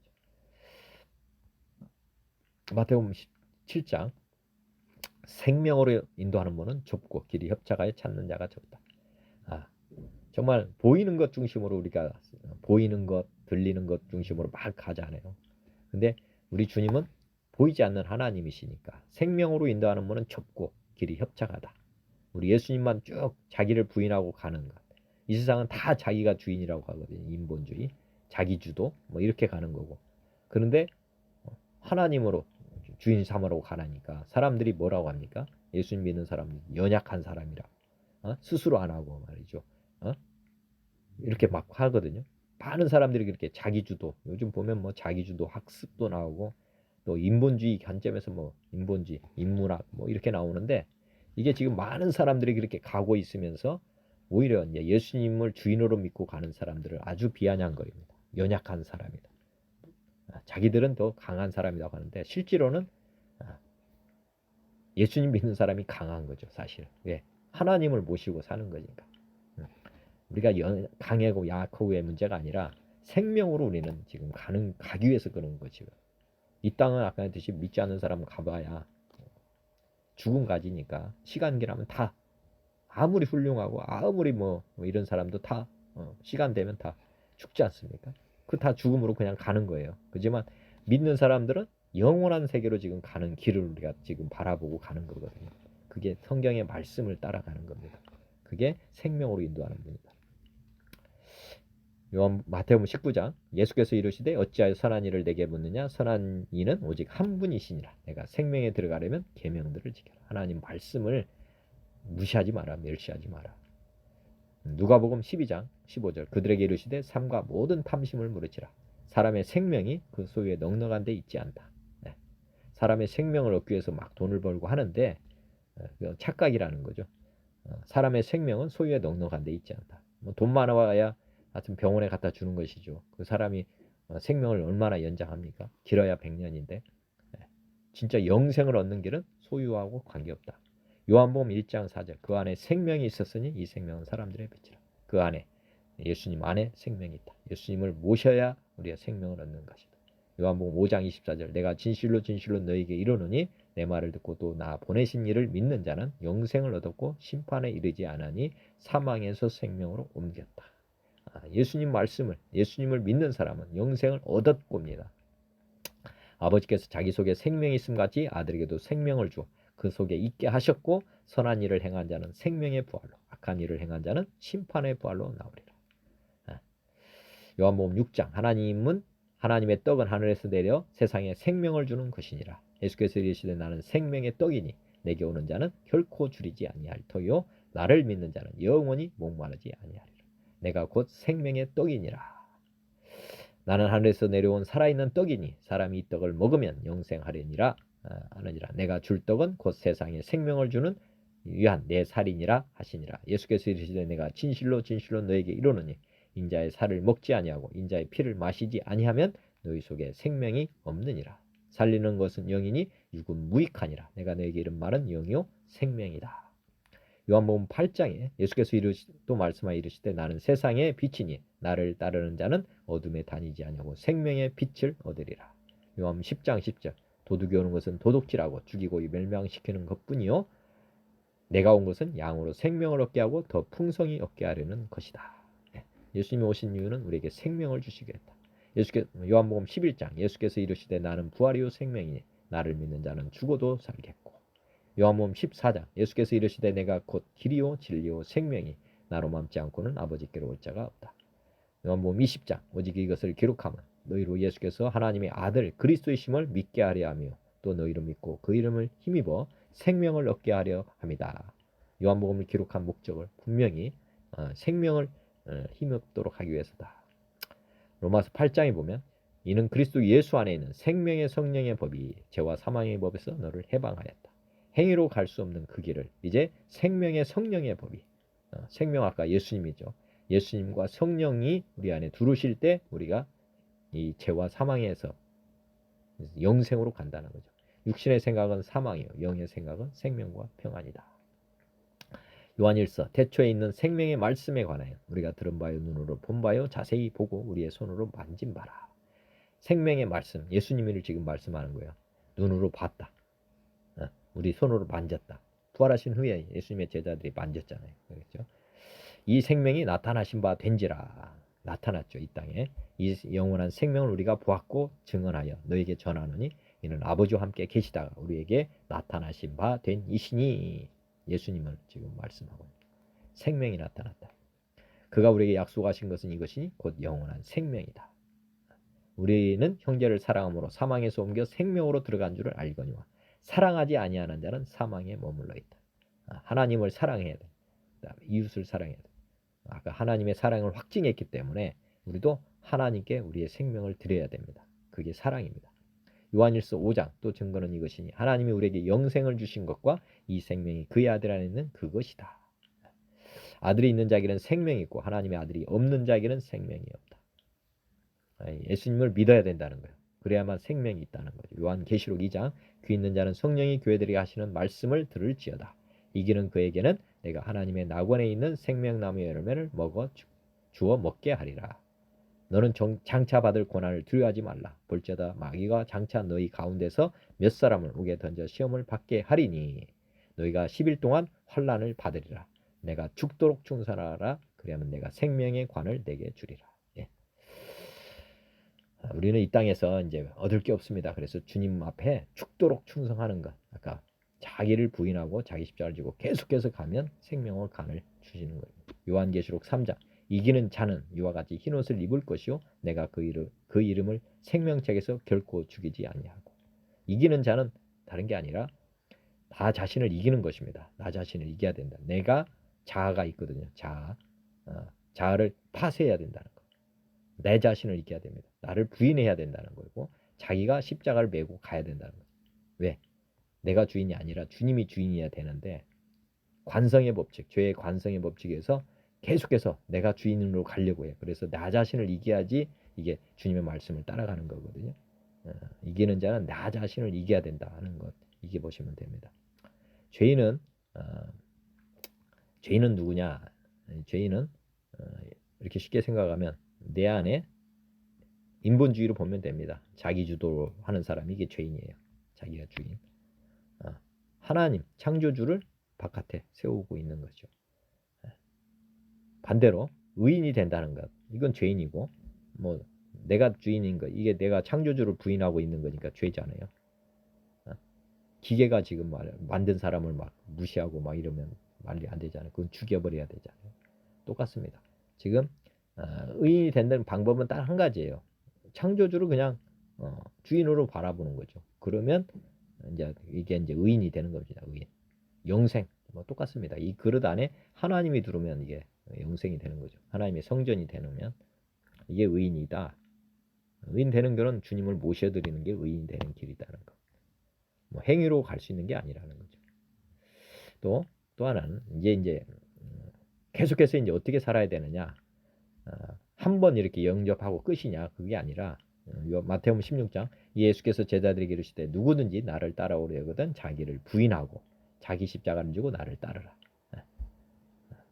그다음에 로마서 1장에 보면 이는 곧 내가 너희 가운데서 너희와 나의 믿음으로 말미암아 피치 아니함을 얻으려 함이라. 복음에는 하나님의 의가 나타나서 믿음으로 믿음에 이르게 하나니. 이 말이 굉장히 중요한데 믿음으로 믿음에 이르게 하나니 기록된 바 오직 의인은 믿음으로 말미암아 살리라 함과 같으니라. 3장에 보면 곧 예수 그리스도를 믿음으로 말미암아 모든 믿는 자에게 미치는 하나님의 은이 타별이 없다. 모든 사람은 같은 길로 갈 수밖에 없다는 거죠. 믿음으로 믿음에 이르게 한다. 그리고 그리스도를 믿음으로 말미암아서 모든 믿는 자에게 미치는 하나님의 은이 하나님은 뭐 이방인이든 유대인이든 차별하지 않고 똑같은 길로 갈 수밖에 없게 한다. 그게 아까 한 듯이 자기를 부인하고 자기 십자가를 지고 따라가야 된다는 거죠. 유대인이나 이방인이나 똑같은 방법으로.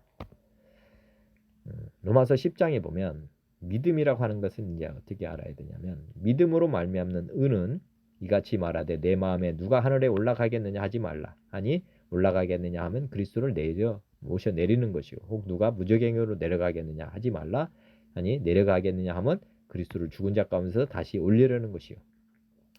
이 자기를 부인하고 자기 십자가를 지고 가야 되는데 자기가 살아가지고 예수님을 들었다 내렸다. 쉽게 말하면 하늘에서 내려오게 한다든지 뭐 죽은 자의 가운데서 모셔 올린다든지. 그러면 이게 뭐냐면 자기가 하나님보다 더 강한 존재라는 거잖아요. 그죠? 그렇게 해서는 안 된다. 그런 의가 아니라는 거죠. 뭐냐면 그러면 무엇을 말하느냐? 말씀이 내게 가까워 내 입에 있으며 내 마음에 있다 하였으니 곧 우리가 전파하는 믿음의 말씀이라. 내가 만일 내 입으로 예수를 주로 시인하고 그를 죽은 자 가운데서 살리신 것을 내 마음에 믿으면 구원을 받는다. 이렇게 믿음으로 말미암는 의라고 하는 것은 이런 의가 아니라 자기 힘으로 행위로 예수님을 주인으로 모셨다. 뭐 밑에 하늘에서 내려오게 하고 그다음에 죽은 자 가운데서 예수님을 모셔 올리고 뭐 이런 사울이 예전에 보면은 그 사무엘 상인가요? 상인가 보면은 그 사무엘이 죽었는데 사울 왕이 그 사무엘을 죽었는데 잠자고 있는데 끌어올리잖아요. 그래가지고 사무엘이 나중에 막 사울 왕한테 막 뭐라고 하잖아요. 왜 잠자는데 깨워서 막 나를 귀찮게 하냐고. 지금 보면은 믿음으로 말미암는 의를 만약에 이런 식으로 예수님이 지금 만약에 하늘에 있는데 내려오세요. 지금 하늘 보좌에 지금 앉아 계시거든요. 또 예수님이 이제 죽은 자 가운데 있는데 모셔 올리려고 한다든지 하면은 지금 말 그대로 예수님보다 지금 자기가 의가 있는 거잖아요. 그런 게 하는 게 아니다. 그게 아니고 내 입으로 예수님을 주로 시인해라. 그리고 그 다음을 그분을 마음의 주인으로 믿어라는 거죠. 마음에 믿으면 그거는 이제 약간 주인으로 모셔라는 거죠. 주님을. 그리고 사람이 마음으로 믿어 이르고 입으로 시인하여 이렇게 나는 죽었습니다. 그리고 나는 이제 주님 십자가 쫓아갑니다. 그리고 당신이 나의 주가 되십니다. 이렇게 믿고 말하면 구원을 받는다는 것입니다. 누구든지 주의 이름을 부르는 자는 구원다. 주의 이름. 당신은 나의 주인입니다. 이렇게 이름을 부르는 자는 구원을 받게 된다. 그리고 우리가 전파하는 말씀도 이런 행위로 구원받는 길이 아니라 오직 믿음으로 가는 길이라는 것. 이게 이제 좋은 소식이거든요. 모든 사람은 이제 이렇게 마음으로 예수님을 주인으로 죽은 자 가운데 살리신 이분을 마음에 믿으면 또 주로 시인한다. 당신은 나의 주가 된다. 주인이시다. 왕이시다. 이렇게 입으로 시인하고 마음의 중심의 주인으로 딱 모시고 그리고 입으로 시인을 하면 이제 구원 받는다는 거예요. 그리고 이 말씀을 계속 들으면서 믿음은 생기게 된다. 이 말을 계속 들을게 말로 시인하고 그러면 내가 먼저 시인하면서 듣잖아요. 그래서 우리가 된다는 거. 지금 보면 우리가 이제 마음으로 믿고 입으로 자꾸 시인해야 되는 것은 이렇게 믿지 않을 때이고요. 사람의 아들로 이렇게 있다가 예수님을 마음에 딱 모셨습니다. 그런데 우리가 마음으로 믿고 입으로 계속 시인해가지고 이런 식으로 예수님이 주인이 돼야 된다는 거예요. 사실은. 이게 의인이 되긴 됐는데 예수님이 들으면 의인이 되거든요. 기본적으로는. 왜? 빛이 들어오니까 어둠이 떠나거든요. 그렇지만 마음으로 믿고 입으로 자꾸 시인을 해야 되는 게 뭐냐면 당신은 나의 주다. 부활하신 주님은 나의 창조주십니다. 마음으로 믿고 입으로 시인을 계속 해갈 때 이제 우리가 이렇게 하나님의 자녀로 온전하게 된다는 거죠. 이렇게. 이게 이 원리가 예수를 믿어서 이제 구원파는 이렇게 끝나죠. 사실. 뭐 의인 됐다고 하는 건데 자기 십자가를 메고 자기를 부인하고 십자가를 메고 쫓아가야만 이렇게 우리가 온전한 하나님의 백성으로 서게 된다는 겁니다. 하나님의 아들은 똑같지만 이건 망난이라고 보면 되고 이렇게 우리는 신앙에 가장 성숙한 사람이 되어야 됩니다. 이게 이제 예수님이거든요. 예수님의 모습. 우리는 본이 되는 예수님을 따라가는 존재다. 이렇게 보시면 되겠습니다. 왜 이렇게 가야 되느냐? 아까 앞에서 나온 것처럼 이렇게 이런 식으로 이제 말씀을 믿고 이렇게 가야 되는 이유는 우리의 형상이 어떻게 되어 있느냐를 아실 필요가 있습니다. 하나님의 형상이 하나님, 예수님, 성령님 삼위일체시죠. 근데 우리 몸도 영과 혼과 육으로 이렇게 나눠져 있습니다. 그래서 사실은 이제 이 형상이 같다고 하는 것은 그릇이 같다는 것이고 왜 그릇을 같게 만들었느냐면 하나님을 담는 그릇으로 만들었다는 거죠. 각각. 혼도 하나님을 담도록 육도 하나님을 담도록 이렇게 돼 있다는 거예요. 그런데 그릇에 순서적으로 담는다는 거죠. 하나님께서 영을 이렇게 담는다는 거죠. 그 다음에 말씀을 담는다는 거. 그 다음에 이렇게 이 순서적으로 여기가 1번 2번 3번 이렇게 하나님께서 우리를 변화시키는 이 순서는 거듭나게 한다. 영의 충만, 영접 이렇게 하면 하나님이 우리 안에 주인으로 들으십니다. 주인이 바뀌는 거고 그 다음에 이제 세상 지식을 하나님 말씀으로 이제 바꿔가는 것. 소프트웨어를 이제 우리 삶의 소프트웨어를 바꿔가는 것. 이게 말씀 충만이거든요. 그리고 우리가 이제 영도 잘하고요. 같이 이제 혼도 잘합니다. 그리고 이제 성령, 이제 우리 안에 하나님의 권능이 임하고 해가지고 업그레이드 이렇게 성령 충만이 이제 은사 충만이거든요. 이렇게 돼간다. 그래서 이 세상의 모든 문제의 해결 방식은 이런 식으로 하나님이 내려오셨죠. 이 성전에 약간씩 그릇은 이렇게 나눠지는 거고 삼위 하나님과 사람이 이렇게 돼 있었는데 여하튼 구약은 이게 지성소, 성소, 뜰 이렇게 나눠져 있었죠. 그때 이제 이렇게 내려온 거나 똑같습니다. 모세에게 말씀을 주었죠. 계명을 주고 그다음에 선지자들 뭐 있었고요. 그다음에 여기 이제 지금 신약 시대는 하나님께서 직접 사람 몸으로 이렇게 우리 몸을 성전 삼으셨으니까 내려온다는 거죠. 그래서 이제 컴퓨터로 보면 이게 사용한 컴퓨터를 쓰는 사람, 소프트웨어, 하드웨어 이런 구조로 되어 있고 하나님과 우리가 이렇게 일체가 된다는 것, 한 몸이 된다는 것. 그리고 이제 우리는 그릇인데 믿지 않을 때는 이게 깨진 그릇이나 똑같다. 밑 빠진 도.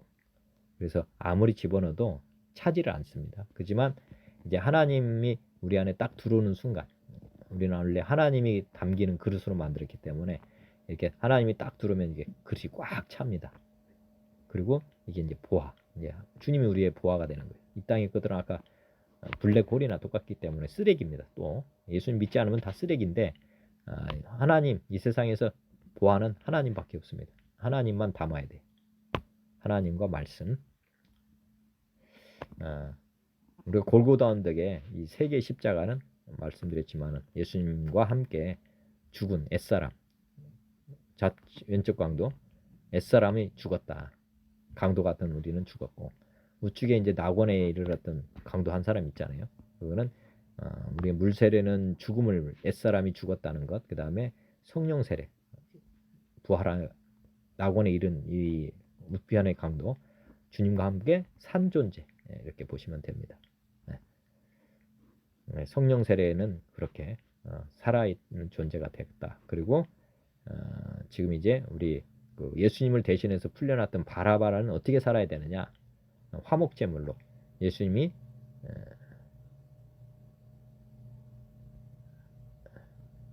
예수님을 전하는 사람으로 이렇게 아까 복음 전하는 사람으로 살아야 된다. 이게 이제 바라바가 우리가 이제 항상 바라바를 생각해 봐야 됩니다. 우리는 덤의 인생인데 어떻게 살아야 되느냐?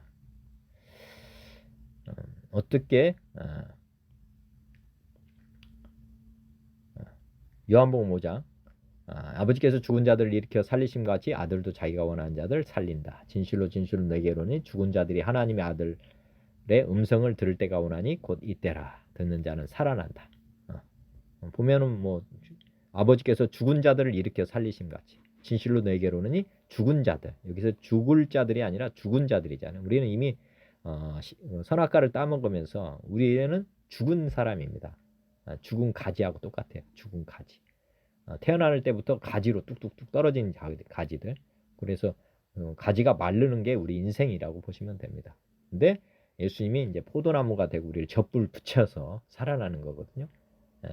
그래서 처음에는 성령으로 거듭나면서 성령으로 거듭나면서 영이 거듭난다. 그 다음에 혼이 살아난다. 젖붙이면 이제 수액이 공급이 되잖아요. 그래서 여기가 이제 어떻게 보면 잠들 때까지 계속해서 이제 건설 중인 상태. 여기는 이제 흰 백지가 됐잖아요. 검은 데서 이제 흰 것으로 되는 건 이건 의인이 됐다는 거고요. 근데 이제 말씀을 통해서 우리가 성화를 해가야 됩니다. 그래서 혼은 지금 검정 것과 흰 것의 중간 정도. 이게 지금 이제 우리가 말씀을 가지고 계속 묵상하면서 살아야 되는데 말씀으로 날마다 거듭나는 거거든요. 이게 건설 중이다. 인생은 미완성. 그다음에 육은 이제 죽은 이후에 부활하기 때문에 육은 뭐 까만 상태다 이렇게 보시면 되겠습니다. 흙으로 지어졌고 흙으로 지어진 건 흙으로 다시 돌아가야 되고 다시 부활한 몸으로 다시 우리가 이제 온전하게 새롭게 거듭나야 되는데 이것은 이 땅에서 얻는 게 아니고 잠든 이후 우리가 죽은 이후에 부활하는데 그때 생명의 부활로 이루어가는 것이다. 이렇게 우리 영과 혼과 육을 이렇게 볼 줄 알아야 됩니다. 성경에는 이렇게 좀 구분돼서 표현되는 것이 맞다 보시면 되겠습니다. 바보처럼 살았군요. 우리가 보통은 다 자기 주도로 살아왔습니다. 나의 영을 중심으로.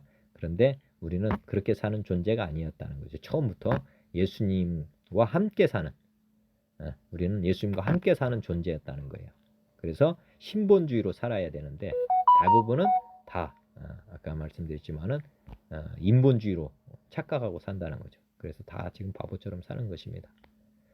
말씀을 어떻게 적용해야 되느냐, 오늘 시간이 많지 않아서, 여하튼 우리가 죄인일 때 이렇게 613계명을 우리가 지키면 이렇게 죄인이 이렇게 하나하나 지켰다고 보시면 됩니다. 이게 구약인데, 묵상할 때 죄인이 쉽게 말하면 자기 행위로 말씀을 지키려고 하는 사람은 검은 종에다가 흰 점을 찍는 것과 똑같습니다. 근데 이걸 멀리서 보면 이 검정 것만 보일 거예요. 이렇게 노력하고 사는 게 구약의 백성들이었다면, 우리는 이제 은혜로 구원받은 사람이라서 이렇게 백지로, 흰 백지로 돼버렸습니다. 그렇지만 하나님 말씀을 잘 못 지키면 이렇게 점들이 찍히겠죠. 검은 점들이. 이거를 이제 우리가 회개하면서 이렇게 지우면 되는 거거든요. 근데 이걸 멀리서 보면 이게 하얀 걸로만 보일 거예요. 이 검은 점은 안 보이고. 이게 지금 우리를 바라보시는 하나님 관점입니다. 이거는 완전 죄인들로만 보고 하나님께서, 근데 지금 예수님의 보혈로 우리가 죄심을 받았기 때문에 하나님 볼 때는 의인입니다. 우리가 볼 때는 아직 죄인 같죠. 그렇지만 하나님이 보시는 게 중요하거든요, 사실은. 그리고 이제 구약은 내가 주인 돼서 이렇게 내 힘으로 사는 것, 수레바퀴라고 그랬고, 기도나 뭐 말씀, 뭐 교제 다 그런데, 지금은 성령이 중심, 하나님이 중심이 되고, 기도나 교제, 말씀, 증거, 모든 게, 그래서 이제 주님이 주인 되면 순종하는 생활이 된다. 이거는 복종이라고 보면 됩니다. 복종. 하나님 말씀이 어쩔 수 없이 힘들지만 해야 되는 거. 복종이고, 이거는 순종. 이렇게 보시면 됩니다. 자유를 얻는 방법도 보면은, 이제 우리가 거듭나면 하나님의 은혜로 이렇게 의인이 이제 빠져나옵니다. 이 죄인이잖아요. 죄인은 마귀에게 딱 잡혀 있는 사람들이고, 예수님의 은혜로 이제 빠져나오면 이렇게 하얀 이렇게 상태가 의인이잖아요. 근데 우리가 보면 새 장에 새를 딱 내놓으면 바깥에 딱 있을 수가 있습니다. 물고기 어항에 있다가 바깥으로 내면 호수에서도 그 근처에 있을 수가 있어요. 그렇지만 이게 멀리 나가버려야 되거든요. 멀리 가야 되는데, 습성이 있어서, 죄의 습성이 있어서 다시 이리 가려고 하는 이런 관성의 법칙이 작동한다는 거죠. 이렇게. 그리고 마귀는 이렇게 우리에게 낚싯줄로 이렇게 묶어 놓았다는 것, 항상 생각해야 됩니다. 네? 그래서 이걸 다 끊고 가는 방법이 자기 부인과 자기 십자가를 지고 가는 것이라는 거죠. 네? 예를 들어서 여기가 밭의 비유에서도 나오잖아요. 이게 길가다, 이게 돌밭이고 가시덤 꿀이고 옥토다. 이렇게 보면 우리가 이제 이 돌밭, 돌도 없어져야 되고, 길가 같은 거는 뭐 마귀에게 지배되고 있는 사람이라고 보면 되고, 약간 은혜 받은 사람들이라고 보면 되거든요. 우리 농부가 이제 우리에게 말씀을 주는데, 말씀을 계속 먹는 사람은 이렇게 자유롭게 널리 갑니다. 우리가 말씀을 계속해서 받아들이는 사람, 아멘으로 취하는 사람은 이렇게 멀리 진리가 너희를 자유케 하리라 말씀이 이루어지는데, 그렇지 않은 사람들은 다시 붙잡혀서 마귀한테 돌아간다는 거죠. 마귀에서 완전히 벗어나는 방법은 이렇게 성령의 전류에 의해서 끊어야 됩니다. 말씀을 아는 것, 믿는 것. 먼저가 아는 것이냐 믿는 것이냐 둘 중에 하나인데, 하여튼 말씀을 믿고 알아야 됩니다. 항상 말씀을 가까이 해야 된다. 그러면 성령의 검으로 이렇게 딱 잘라진다는 거예요. 성령의 검, 말씀의 검으로 마귀를 대적해야만 이게 끊어지거든요. 이 생각해 보시면 될 거. 구약과 신약의 수레바퀴 앞에서 말씀드렸습니다. 항상 우리의 중심은 주님이어야 된다. 그리고 우리는 어떻게 살아가야 되느냐, 어제도 제가 말씀드렸습니다. 지금 우리는 우리 안에 하나님이 다 계십니다. 성령님이 모신 사람들로 달란트, 이렇게 쉽게 말하면 거듭난 사람들이 이렇게 하모니를 이루어서 하나님께 영광 올려드리는 삶을 살아야 됩니다. 성가대를 한번 잘 생각해 보시면 각각의 달란트는 다르지만 반주자 되시는 성령님을 다 모시고 있습니다. 그리고 주의자 되시는 예수님을 우리가 늘 바라보고 살아야 되고요. 그리고 예수님이 우리의 모범이 되셔서 말씀이 육신이 됐잖아요. 그래서 말씀이 어떤 말씀이냐? 사랑입니다. 613계명을 하나로 하면 어제 계명이 하나님 사랑, 이웃 사랑이라고 했잖아요. 우리의 노래는 하나님 사랑과 이웃 사랑을 노래하는 악보를 보고 지금 노래를 하는 것입니다. 이렇게 우리가 각각이 주 안에서 하나가 되고 그리고 우리 각각의 파트에 맞는 악보를 보면서 노래를 하게 되면은 아까 하나님께 영광을 올리는 그런 귀하고 복된 찬양을 부르게 된다는 거죠. 우리는 모두가 다 예수님이 악보가 되어 주셨기 때문에 모두가 다 노래를 부를 수가 있다. 그래서 아름다운 하모니를 이룰 수 있다. 그거 생각해 보시면 되겠습니다. 우리가 영원히 주님과 동행하는 삶을 사는 방법, 우리 안에 하나님이 오셨는데 왜 우리는 그런 은혜를 못 누리느냐? 우리의 그 기본적인 어떻게 보면 첫 번째는 하나님을 의식하지 않으면 하나님과 동행할 수 없습니다. 근데 우리가 예수님을 영접을 하잖아요. 그러면 이제 하나님이 우리 속에 들어오십니다. 그 다음부터는 우리는 의식을 해야 됩니다. 어떤 의식이냐면 우리 안에 하나님 계시다는 의식을 자꾸 해야만 무의식 단계로 간다는 거죠. 하나님이 나의 주다. 마음으로 믿고 입으로 시인을 해라고 했잖아요. 그러니까 하나님을 믿지 않을 때는 하나님 자체를 의식을 못하니까 동행은 안 되는 거고요. 두 번째 이제 예수님을 믿기로 작정했을 때 예수님은 두르시거든요. 그때부터는 사실은 우리가 하나님을 늘 아침, 점심, 저녁을 계속 의식을 해야 됩니다. 뭐라고 의식해야 되느냐? 당신은 나의 주, 나의 하나님이다. 주인이 바뀌었다는 것을 의식하라는 거죠. 예를 들어서 대통령이 비서관을 뽑았는데 비서관이 대통령을 이제 쉽게 말하면 주인이 아닙니까? 비서관은 자기 뜻대로 하면 안 되고 항상 물어서 가야 되잖아요. 그게 이제 의식 단계다. 나는 비서관이다. 하나님의 비서관이다. 이걸 의식을 하라는 거죠. 그러면 사람은 반드시 의식하다 보면 무의식 단계로 넘어갑니다. 여기 이제 우측에는 보면은 자동차를 비유를 했어요. 자동차 운전에 대해서 관심이 없으면 뭐 자동차와 내가 하나가 될 수 없잖아요. 근데 이제 면허를 취득했다. 그러면 여기가 이제 성령 세례 받는 거고요. 그다음에 그 이제 초보 운전을 계속 하잖아요. 그러면 몸이 이제 자동차와 일체가 됩니다. 예를 들어서 핸들은 손이 되는 거고 브레이크는 발이 되는 거고 자동차와 내가 이게 이제 초보 운전을 계속 6개월 정도 하게 되면 이 자동 반사적으로 자동차와 이 자동차의 기계의 그 기계와 사람 몸이 합체가 되는 거거든요. 그래서 사람 몸처럼 차가 움직이는 거거든요. 이게 무식 단계는 이제 전문 운전자라고 보면 됩니다. 모범 운전자. 이게 이제 무식 단계가 되면 돌발적으로 돌발 상황이 발생하면 브레이크를 탁 밟아버리잖아요. 그리고 막 달릴 때는 엑셀레터를 자동으로 발이 가고 뭐 이런 식으로 이제 무조건적인 반사가 되거든요. 의식 단계를 넘어서 버리면 이게 이제 우리가 예수님과 동행을 하려면 반드시 이런 의식 단계 넘어서야 된다는 거예요. 의식 단계를 반드시 거쳐야만 반드시 무의식 단계로 주님을 인정하는 삶이 된다는 거 생각해 보시면 되겠습니다. 기도하고 말씀 마치겠습니다. 하나님 아버지, 오늘도 깨달음 주셔서 감사합니다. 제 삶이 주님의 말씀대로 주님의 뜻대로 사는 삶이 되도록 은혜를 베풀어 주옵소서. 예수 그리스도의 이름으로 기도드립니다. 아멘. 하늘에 계신 우리 아버지여, 이름이 거룩히 여김을 받으시오며 나라가 임하시오며 뜻이 하늘에서 이루어진 것 같이 땅에서도 이루어지이다. 오늘 우리에게 일용할 양식을 주시옵고 우리가 우리에게 죄진 자를 사하여 준 것 같이 우리 죄를 사하여 주시옵고 우리를 시험에 들게 하지 마시옵고 다만 악에서 구하시옵소서. 나라와 권세와 영광이 아버지께 영원히 있사옵나이다. 아멘. 주님 고맙습니다. 감사합니다. 주님 영원히 사랑합니다.